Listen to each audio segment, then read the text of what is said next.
Hammer time. Go! 7:45. We are back.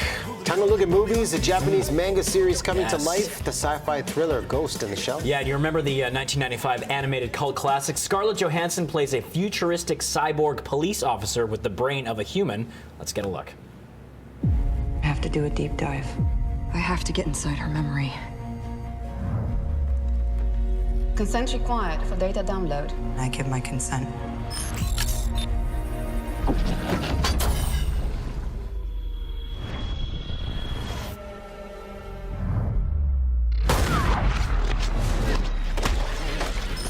What the hell's happening? Disconnect. Get her out!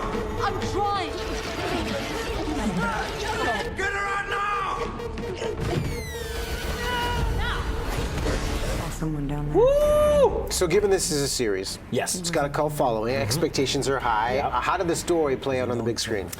Very self-contained, and I like that. It didn't try to bite off too much, that more than it could chew, and I was intrigued the whole way through. I have to say, though, the script, very serviceable and pretty mediocre. So it's clunky at times with the dialogue, but visually arresting, as demonstrated here in the trailers and things like that. So it's got a bold production design, stellar visual effects, and the aesthetic has got real shades of Blade Runner. So I dug that kind of thing, and some heavy science fiction themes here as well. I mean, the action to me was a little bit generic, despite a few innovative sequences. To me, the real heart of the story and the core of it was her coming to grips with the human brain and trying to figure out who she was and what her past is all about. Okay, quick comment on the casting. I know there was a whitewashing controversy having Scarlett Johansson as the lead in this.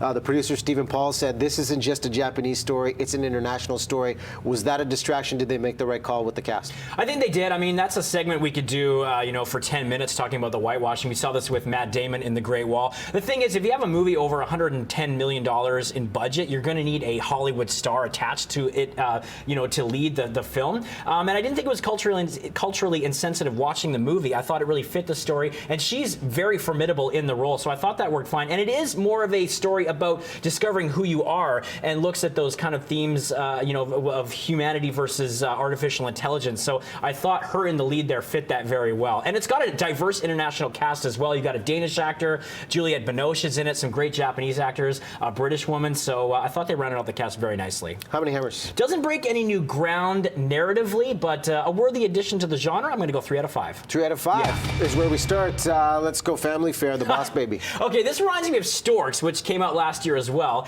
And Alec Baldwin voices a briefcase-toting, suit-wearing baby who teams up with a 7-year-old to foil the plot of a dastardly CEO. I liken it to Storks because it also has that kind of office corporate culture that some of the jokes will go right over the kids' heads. And it has this roundabout way of explaining how babies are delivered, essentially through courier that arrive to your doorstep. So maybe a little confusing for some of them. You may be explaining some things afterwards. It doesn't happen that way. But I have to say, the movie rests on Baldwin's animated shoulders because he is tremendous in this role. He's great in every single scene, and obviously channeling his epic performance in Glengarry Glen Ross. That is essentially why I think they chose him for this role. You've also got vocal talents from Jimmy Kimmel, Lisa Kudrow, Steve Buscemi. It is a shaky premise for sure, but sometimes endearing and always hilarious, courtesy of the great Alec Baldwin. How many hammers? I'm going to go once again, 3 out of 5. And just for the kids or the adults too? The adults are going to enjoy this one as well. They will. Yeah, I was Okay. pleasantly surprised. All right.